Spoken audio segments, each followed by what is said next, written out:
News India देख रहे हैं आप। मैं हूं आपके साथ पूजा अग्रवाल। बुलेटिन की शुरुआत खबरों के साथ करेंगे। लोकसभा की कार्रवाई दोबारा शुरू हो चुकी है। हंगामे के चलते स्थगित हुई थी कार्रवाई। महुआ मोइत्रा के मुद्दे पर विपक्ष ने किया था हंगामा। तो ये इस वक्त की बड़ी और अहम जानकारी। शीतकालीन सत्र शुरू हो चुका है, लेकिन उससे पहले जिस तरह से हंगामा किया गया विपक्ष की ओर से, कार्यवाही को स्थगित कर दिया गया था। महुआ मोइत्रा के मुद्दे पर विपक्ष ने जमकर हंगामा किया था, जिसके कारण कार्यवाही को स्थगित किया गया था। लेकिन अब एक बार फिर से तमाम मुद्दों के साथ सदन की कार्यवाही शुरू हो चुकी है। जीत के बाद शीतकालीन सत्र जो आज शुरू हुआ है वो 12 तारीख तक यानी कि 12 दिसंबर तक चलेगा। कई मुद्दों को लेकर विपक्ष का कहना है कि हम सरकार से जवाब चाहते हैं, तो वहीं दूसरी तरफ सरकार का भी साफ कहना है कि हर सवाल का जवाब हम देंगे, लेकिन विपक्ष को ये समझने की जरूरत है कि वो हार का गुस्सा सदन में ना निकालें।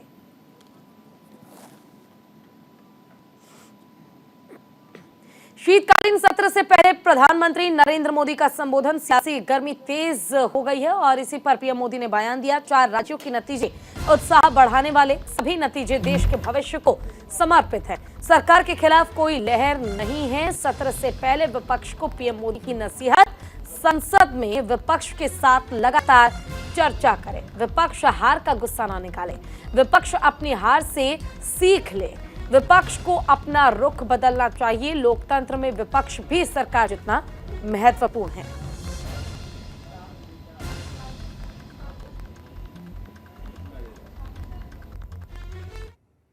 ठंड शायद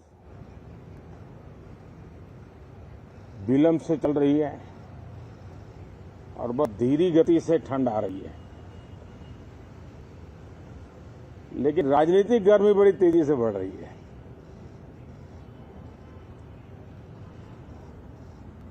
कल ही 4 राज्यों के चुनाव नतीजे आए हैं। बहुत ही उत्साहवर्धक परिणाम है। ये उनके लिए उत्साहवर्धक है जो देश के सामान्य मानवी के कल्याण के लिए कमिटेड है, जो देश के उज्जवल भविष्य के लिए समर्पित है। विशेषकर सभी समाजों की, सभी समूहों की, शहर और गांव की महिलाएं, सभी समाज के, सभी समूह के, गांव और शहर के युवा, हर समुदाय के, समाज के किसान और मेरे देश के गरीब, ये 4 ऐसी महत्वपूर्ण जातियां हैं जिनका एम्पावरमेंट उनके भविष्य को सुनिश्चित करने वाली ठोस योजनाएं और लास्ट माइल डिलीवरी,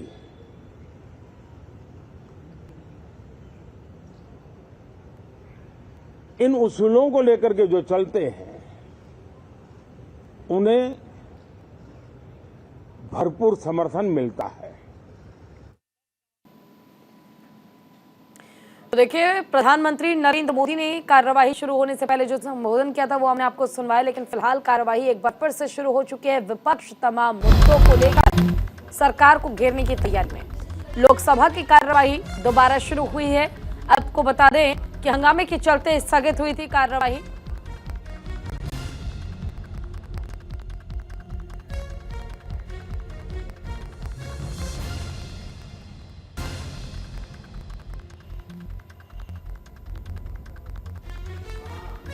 तो हंगामे के चलते स्थगित की गई थी कार्रवाई। महुआ मोइत्रा के मुद्दे पर विपक्ष ने हंगामा किया था और अब स्थगित होने के बाद एक बार फिर से कार्रवाई शुरू हो चुकी है। पहले दिन के साथ जो हार विपक्ष को मिली है, जो हार देखनी पड़ी, इसका प्रभाव क्या पड़ेगा इस कार्यवाही पर, यह देखने वाली बात होगी। लेकिन फिलहाल महुआ मोइत्रा के मामले को लेकर जमकर स्थापित करेंगे।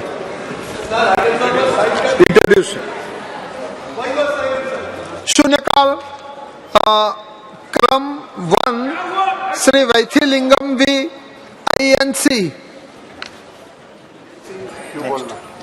Next 2 Shri Chandrashekhar Sahu BJD.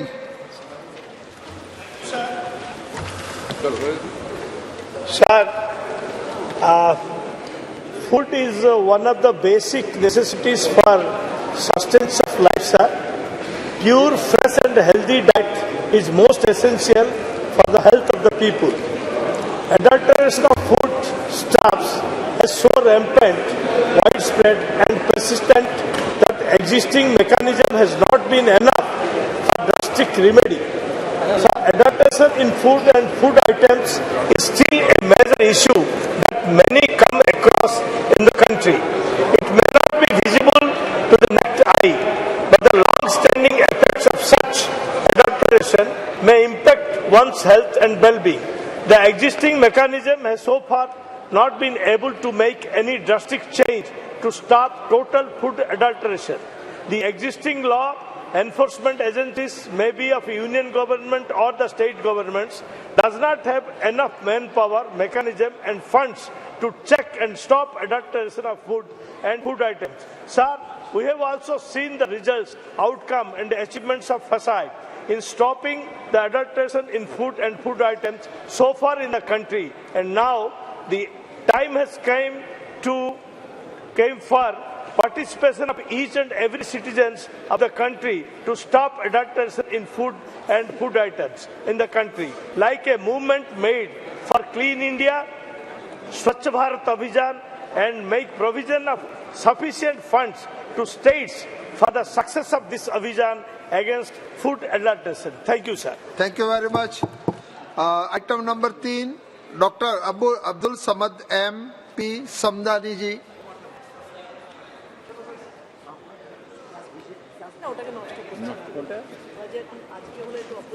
This is to draw the attention of this government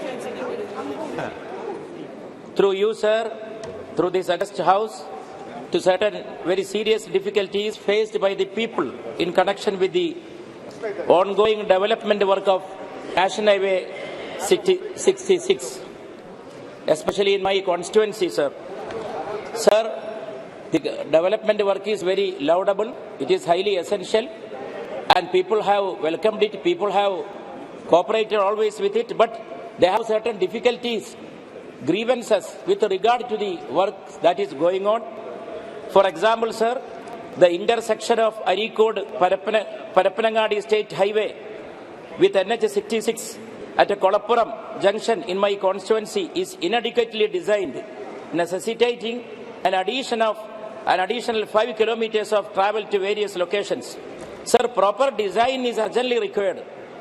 And sir, both the junction at Thade Chelari Road leading to Parappanangadi and the junction at Mele Chelari leading to Madapura lack sufficient space, and the conjunction in the junctions causes uncontrolled traffic block. Sir, long-standing demands from the public for flyovers or underpasses at Idumbuchola, Velimukku, Kohinoor, Pengoturmad and Parammal locations remain unaddressed and need a solution. Panchayat roads like Parappulakal, Kudimpattupadam have a level difference, and entry to the service roads is not feasible. Sir, there is a very serious problem related with the drainage in various places. Drainage and culvert outlets causing flooding in several places require proper connection to natural streams. Adequate arrangements for access from the highway to residential and commercial plots are needed. Sir, Kerala is a thickly populated area, so while making these designs and the plans, this factor had to be addressed at the very outset, but there are serious deficiencies in this regard, and people are facing serious problems. Sir, I urge upon the government to take a serious note of this situation and intervene in this matter for an urgent solution faced by people. Thank you, sir. Thank you very much. Item number 4, Sri Jamyang Shering Namgyal ji.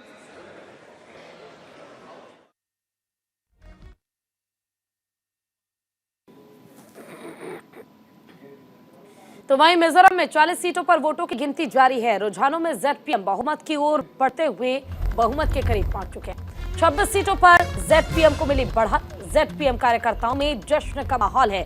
तो देखिए, बड़ी बात यह है कि ZPM, जिसे सोचा नहीं था किसी ने कि जेडपीएम इस तरह लोगों के बीच अपनी जगह बना लेगी। एमएनएफ जो पार्टी पहले भी जीती थी, उस पार्टी के बीच अपनी जगह बनाते हुए उसे शिकस्त दे देगी। रुझान आपके सामने है मिजोरम के। आप देख पाएंगे कि जेडपीएम 26 पर, एमएनएफ को फिलहाल जो सीट मिल रही है वो बहुमत से काफी कम, कांग्रेस 1, बीजेपी 2, एमएनएफ को सिर्फ और सिर्फ 40 में से 11 सीट, ये रुझान बता रहे हैं।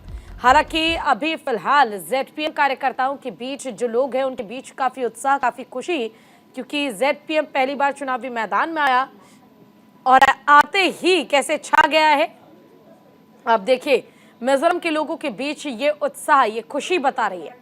40 सीटें हैं, 40 विधानसभा सीटों में से बहुमत का आंकड़ा 21, लेकिन जेडपीएम 26 पर आगे बढ़त बनाते हुए। और चौंकाने वाली बात देखिए क्या है, चौंकाने वाली बात यह है कि जिस कांग्रेस को इससे पहले चुनाव में 5 सीटें मिली थी, उस कांग्रेस को यहां इस बार सिर्फ 1 और बीजेपी को 2 सीटें मिल रही हैं।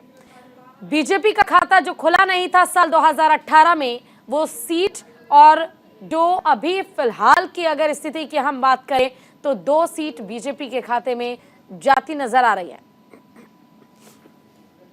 तो मिजोरम में जेडपीएम क्या सरकार बना लेगी, क्योंकि आंकड़े तो यही कहते हैं, लोगों का उत्साह और ये मुस्कुराते चेहरे रुझान से ज्यादा तेज और सटीक जो बता रहे हैं कि जेडपीएम आ गया है। अब एमएनएफ की बारी जाने की है। जेडपीएम को 26, एमएनएफ को 11, बीजेपी को 2, कांग्रेस को 1। कल की बात करें तो कल विधानसभा चुनाव में 4 राज्यों के परिणाम सामने आए, जिसमें 3-1 से ये चुनाव खत्म हुआ। यानी 3 राज्यों में बीजेपी और 1 यानी तेलंगाना में कांग्रेस की सरकार बनी। और आज मिजोरम का इंतजार किया जा रहा है। हालांकि ये परिणाम कल ही आने थे, यानी रविवार के दिन आने थे, 3 दिसंबर को आने थे, लेकिन रविवार के दिन आस्था में डूबे रहने के कारण इस तारीख को टाल दिया गया था और तारीख की गई आज की, यानी कि 4 दिसंबर की। मिजोरम में परिणाम आखिर क्या होंगे, ये कुछ ही देर में स्पष्ट हो जाएगा, क्योंकि ज्यादा सीटें हैं नहीं, सिर्फ 40 विधानसभा सीटें हैं जिस पर फैसला आने का इंतजार। लेकिन रुझान बार बार यही कह रहे हैं कि जेडपीएम छा गए हैं और जेडपीएम के सामने एमएनएफ इस बार फीकी पड़ती नजर आ रही है। मिजोरम विधानसभा चुनाव के परिणाम आज जारी हुए हैं। अब तक के रुझान बता रहे हैं कि लादुहोमा के नेतृत्व वाली जोरम पीपल्स मूवमेंट राज्य में सरकार बनाने जा रही है और 40 में से 26 सीटों पर लगातार बढ़त बनाते हुए लीड कर रही है। वहीं मिजो नेशनल फ्रंट यानी कि एमएनएफ, जिसका जिक्र बार बार हो रहा है, और जिक्र इसलिए क्योंकि ये बहुत ज्यादा जरूरी हो जाता है जब चुनाव की बात हो। एमएनएफ पार्टी जो 2018 में जीत गई थी, वो पार्टी जेडपीएम से हार रही है। तो 40 में से 26 सीटों पर लीड कर रही है फिलहाल जेडपीएम। वहीं मिजो नेशनल फ्रंट बुरी तरह से राज्य में शिकस्त पाती नजर आ रही है। 10 सीटों पर अभी आगे चल रही है बाकी अन्य पार्टियां।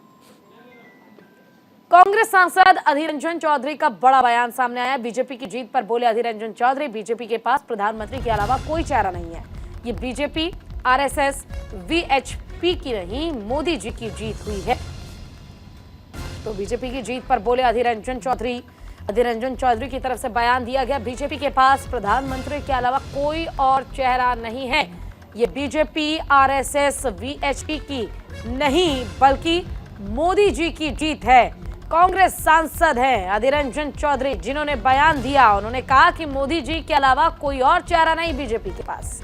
ये बीजेपी, आरएसएस, वीएचपी की नहीं बल्कि मोदी की जीत है। तो देखिए, कांग्रेस को मिली हार के बाद लगातार इस तरह की तमाम प्रतिक्रियाएं और शुभकामनाओं का दौर जारी है। प्रतिक्रिया जो आई है फिलहाल अधीर रंजन चौधरी की तरफ से, उसमें उन्होंने साफ तौर पर कहा है कि बीजेपी के पास कोई चारा नहीं है मोदी के अलावा, और ये बीजेपी की नहीं बल्कि मोदी की जीत है। ये बीजेपी और आरएसएस वीएचपी की नहीं, सिर्फ और सिर्फ मोदी की जीत है।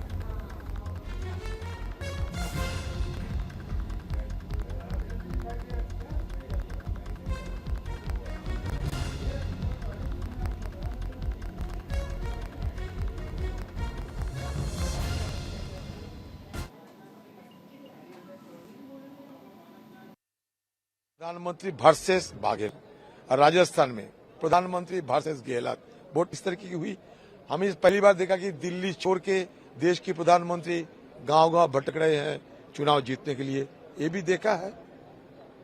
बीजेपी जो कह रहे हैं प्रधानमंत्री के अलावा उनके पार्टी का कोई है ही नहीं तो क्या करे, एक ही मोहरा है प्रधानमंत्री और मोदी जी, और मोदी जी की तिलस्मी पे चलने वाला पार्टी है, तो ये बीजेपी की जीत नहीं मोदी की जीत है।